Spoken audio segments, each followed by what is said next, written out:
1988 সালের আগস্ট মাস। টানা 3 দিন ধরে ওই রায়গড়ে খুব বৃষ্টিপাত হচ্ছিল। পুরুলিয়ার রায়গড় দুর্গের চারপাশের জঙ্গল তখন কুয়াশায় ঢাকা। গ্রামের মানুষ সন্ধ্যার পর ওই দিকটা করে যেত না বললেই চলে। গভীর রাত হলেই ওই দুর্গের ভাঙা প্রাচীরের ভেতর থেকে ঢাকের আওয়াজ ভেসে আসে। নমস্কার, আমি সঞ্জয় সাহা। আজকের গল্পে আমি আপনাদের শোনাতে চলেছি রায়গড় দুর্গের সেই রাত।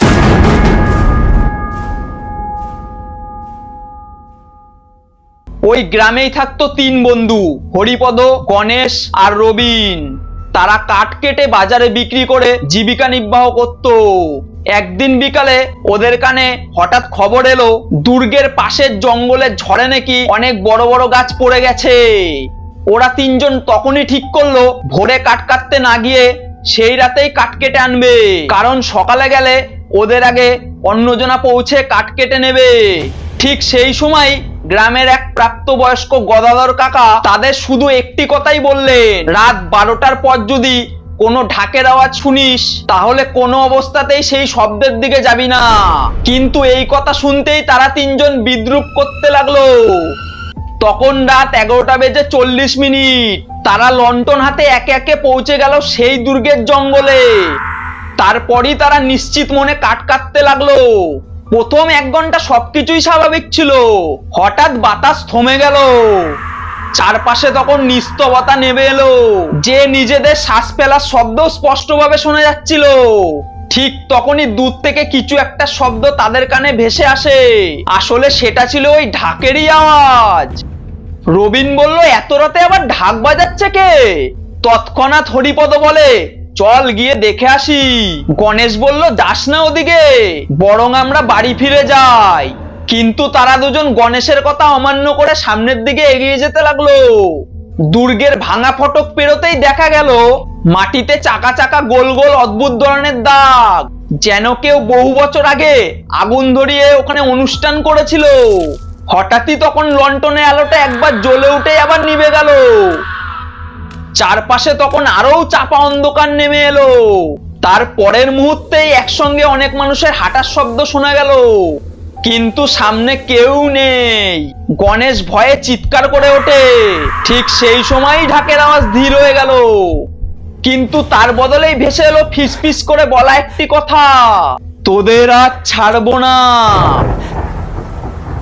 3 জন তখনই ভয়ে আত্মহারা হয়ে দৌড়াতে শুরু করে দিল।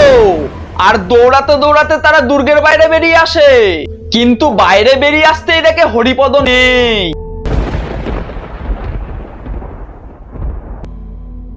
অনেক খোঁজাখুঁজির পরেও তাকে আর পাওয়া গেল না। পরের দিন সকালে গ্রামের লোকজন মিলে পুরো দুর্গ তন্ন তন্ন করে খুঁজলো, কিন্তু মিলল শুধুমাত্র হরিপদের কুড়াল। আর কুড়ালের হাতলেই নতুন করে কাদা লেগেছিল। আর তার পাশে ছিল 3 জোড়া পায়ের ছাপ। 2টো পায়ের ছাপ বাইরের দিকে এসেছে আর একটি ভেতরের দিকে গেছে। আর এখানেই হলো গল্পের আসল টুইস্ট, যা শুনলে তোমাদের রক্ত হিম হয়ে যাবে। ওই 3য় পায়ের ছাপ ছিল খালি পায়ে, আর সেই ছাপ ছিল সাধারণ মানুষের পায়ের ছাপের থেকে অনেক বড়। তারপর থেকে হরিপদ আর কোনোদিনও ফিরে আসেনি। কিন্তু আসল রহস্য শুরু হয় সেই ঘটনার 10 দিন পর থেকে। এক রাতে হঠাৎ রবিনের বাড়ির দরজায় কেউ জানি 3 বার টোকা মারে। রবিন দরজা খুলতেই বাইরে কাউকে দেখা যায় না, শুধু পেল মাটিতে কাদা মাখা এক জোড়া বিশাল বড় পায়ের ছাপ। তারপর থেকেই ঠিক পরপর কদিন রাতেও সেম এই একই ঘটনা ঘটতে থাকলো। 1.5 মাস পর ঠিক এই ঘটনা ঘটাতেই রবিন নিজের ভারসাম্য হারিয়ে ফেললো। আর সে শুধু একটাই কথা বলতো, ও এখন দুর্গের ভেতরে নেই, ও বাইরে বেরিয়ে এসছে। গ্রামের মানুষ এরপর থেকেই সন্ধে হলে রায়গড় দুর্গের আশেপাশে যাওয়া বন্ধ করে দিল।